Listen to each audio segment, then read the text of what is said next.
Это Хьюстон. Объясните, что происходит? Хьюстон, у нас проблема. Ось така проблема.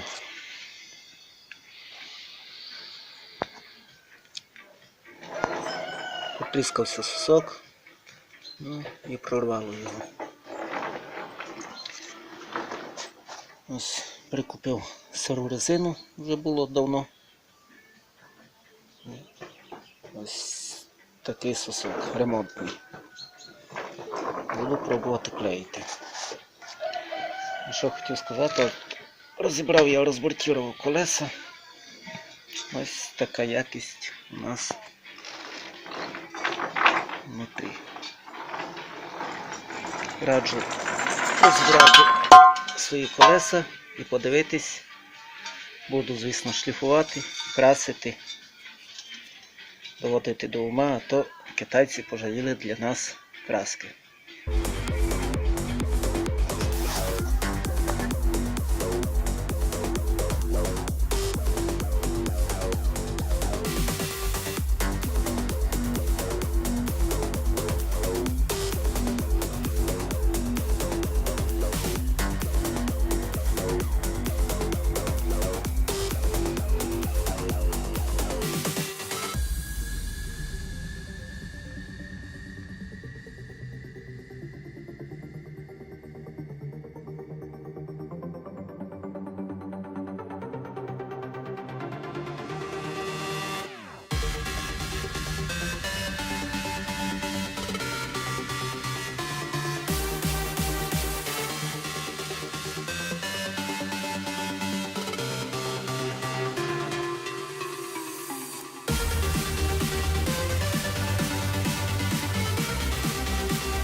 Ну, ось і все.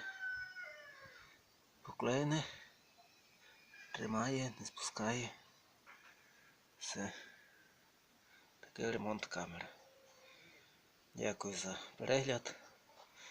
Кому подобається, ставте палець вверх. Кому не подобається, палець вниз. На все добре, до побачення.